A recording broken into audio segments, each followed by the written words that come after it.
Hello, this is the Ramblings of an Indisciplined Mind podcast for Friday, September 2nd, 2016. As of this recording, Sierra is still missing. So, I tried out a new podcast. I mainly went looking for a podcast, so I had something to talk about, and I went spelunking in the iTunes directories through BeyondPod. And I came up with this podcast. I chose the science category. And there was this podcast there called Radiolab. And I thought, all right, it sounded kind of interesting. So I downloaded it. And it is a really, really cool podcast. It is produced by some people that use WNYC, which is a NPR public radio studio kind of thing. So the quality is just insanely good. I mean, it's like it is listening to a professional radio show kind of thing. But it is a podcast. I mean, it's not like it's a radio show that they're putting in podcast form. They make it as a podcast. And and so it's got a wide variety of topics that they talk about. As I said, the recording quality is very good. Probably my one beef with it is that they throw some random bits of outtakes kind of thing in there, but they're not funny. So it's not like it's like, oh, we had this little slip up that happened during an interview and it was funny, so we left it in. It's like there was this one part on the first episode I listened to where it's mainly you get like 2 or 3 people that are part of the show, and they're usually interviewing a main person, maybe some side people, but they have well, I won't get into how they do the interviews, but so like at one point, like in the middle of this episode, you can tell that they're just kind of sitting there waiting for something, and somebody's like beating their fingers on the desk, like you might do when you're waiting for something, pretending kind of like drumming something. And one of the hosts says, oh, they're getting you a bottle of water. And then it goes, and this is like in the middle. This is like an hour-long episode. This is like right smack in the middle. And then they just continued on with the episode like nothing happened. And sometimes I have a little bit right at the very beginning. And, it almost feels like to me that, because the majority of people that do podcasts are like me, they're not professionals. That somebody came up with the idea that they need to have a little bit of unprofessionalness in their podcasts, because podcasts are not done by professionals. So they insert these little bits in. That's just my take on it. I don't know that that's accurate, but I don't know. It feels false, but I mean, that's a small, minor thing. So let me talk about the way they do it. So they have a very engaging style. They're obviously trying to go for the people that have very limited attention spans, because they're telling usually a longer story. The episodes are anywhere from an hour to half an hour. And so what they do is they very cleverly will alternate voices. Not enough where it's annoying, but enough where you're getting kind of a different soundscape than listening to one person talk for 15-20 minutes. You'll get a host that might ask a question. The person they're interviewing will start to answer, and maybe in some ways they will have like another one of the hosts or that host will like take a piece of information that person had said in the interview, and they will say it, as if they're confirming something, but you don't hear what the person said. It's a unique style. It's kind of hard to describe. I don't think I'm doing a very good job. So you get this mixture of voices. I think the thing that that requires a bit of trust is because I've literally heard it where, the interviewee says a sentence, and there'll be a little snippet in the middle of this sentence where, one of the hosts will say something that presumably is where that person is going, and then the sentence will continue. And so you're trusting that they aren't changing the meaning of the sentence. Who knows? Because we don't have the raw audio of the person they're interviewing. But you got to kind of trust them that, yeah, they're not doing that. The stories they pick are fascinating because they're not your typical, this isn't a typical, here's something that's on the news and we're going to delve deeper into it from a science perspective. I've listened to 3 episodes, and these are not anything I've ever heard of anywhere. So the first episode I listened to was all about, it was called Playing God. And it was all about triage. The art or the practice of determining who gets treatment and who doesn't, specifically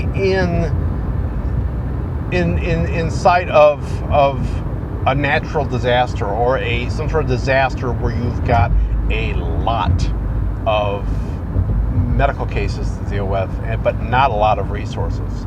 And so the person that it was actually talking about a book that this woman had written, and she lived through several of these and talked to other people about other ones, and so some of the things that there were just triage situations in Katrina and in a refugee situation, and it is really, the stuff that was discussed in that one and that had happened was chilling. And if you check this podcast out, I would recommend checking out that episode. There was an episode about trees, which sounds boring, right? Trees. But, if you've ever read any kind of a fantasy or science fiction story where, like the forest reacts to a threat, or there's some sort of communication about within the forest. I'm not talking Ents here from Lord of the Rings. I'm talking about, the trees are trees and they're stationary, but yet they've got kind of a network. Guess what? That crap really exists to a certain degree. And it's done through a symbiotic relationship with a fungus that's tapped into the roots. So that was a really interesting one, more so than I would have thought. And then the third one I listened to, I believe it was called The Girl Who Does Not Exist. And this was an interesting legal situation. So what's interesting about these is some of them are of science or of a science bent, but not all of them. So The Girl Who Doesn't Exist was about this young lady. She was 18 years old. She had parents in Texas who were of a particular religious bent, some sort of a very fundamentalist Christian.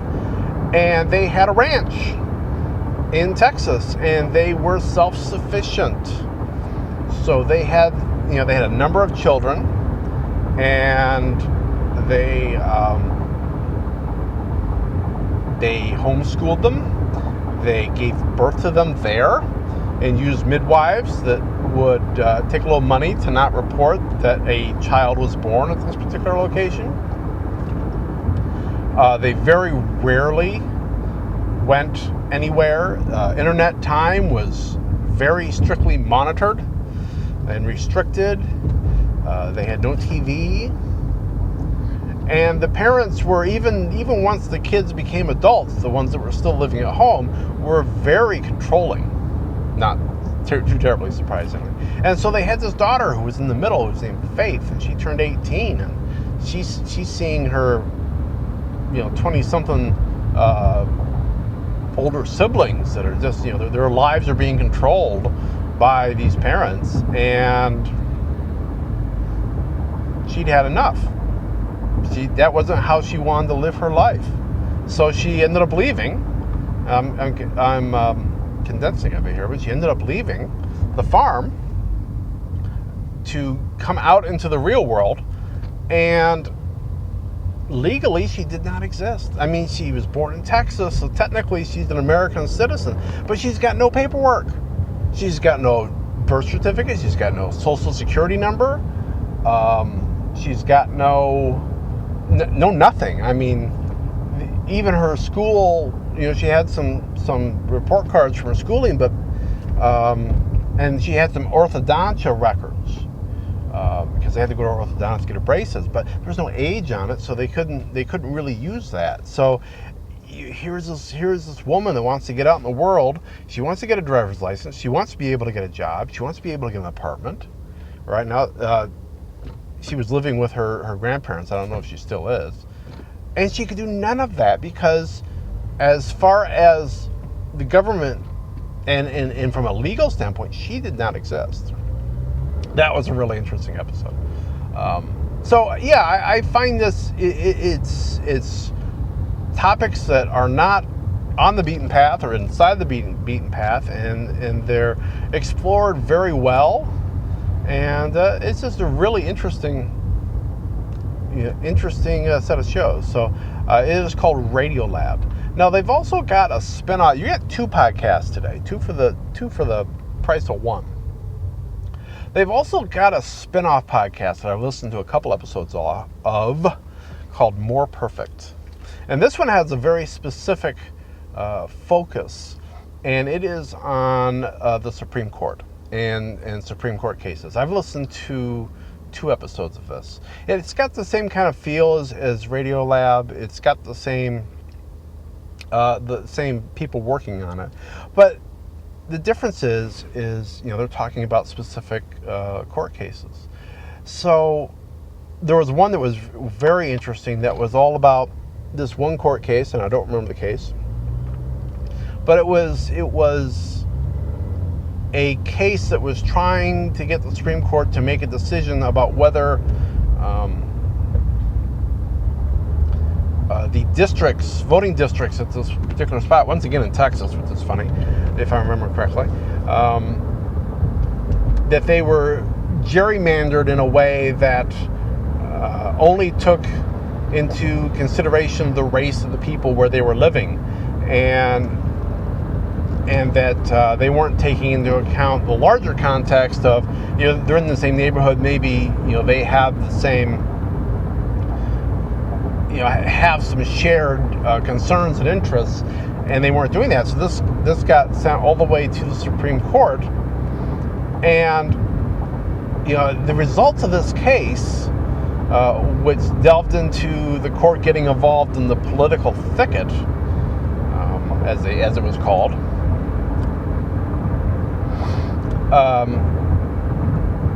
And this was done like back in the 60s, I think, or 70s. But this was the precedent for the Supreme Court being able to decide the Al Gore, George W. Bush election in I think it was 2010. So it was really interesting, because it's not one of the big cases in regards to, Roe v. Wade or something we've heard about. It's some case we've never, somebody like me who's not somebody that watches the Supreme Court closely and B, not a lawyer, it wasn't a case I'd ever heard of. So that was pretty fascinating. I've listened to a couple of those. I forget what the other one was, but that's pretty interesting. So there's really 2 there. I think they're on separate feeds, but they posted a couple of More Perfects on the Radiolab feed to kind of build interest. So I would recommend checking them both out. I actually went looking for a Radiolab promo. I could not find one, but I did find one for More Perfect. So I'm going to actually paste that to the end of the audio episode. And for the video folks, I'm going to I'll put the link in the notes on YouTube, so you can just click on it if you want to listen. It is for More Perfect, so you won't really get a sense of what the stories are like on Radiolab, but the feel of it is from an audioscape is about the same. It's very similar, so I think that'll give you give you a bit of an idea of what they're like. So, and I would recommend checking them out. I believe the website is radiolab.org. Once again, I will include that link in the show notes on both YouTube and on the Pennslinger blog. But that's really all I got, and I'm at 15 minutes, so I'm going to go ahead and stop. I will be back tomorrow. I don't have any feedback, but I have a topic. So I will be back tomorrow, and I will be talking to you then. So, be seeing you.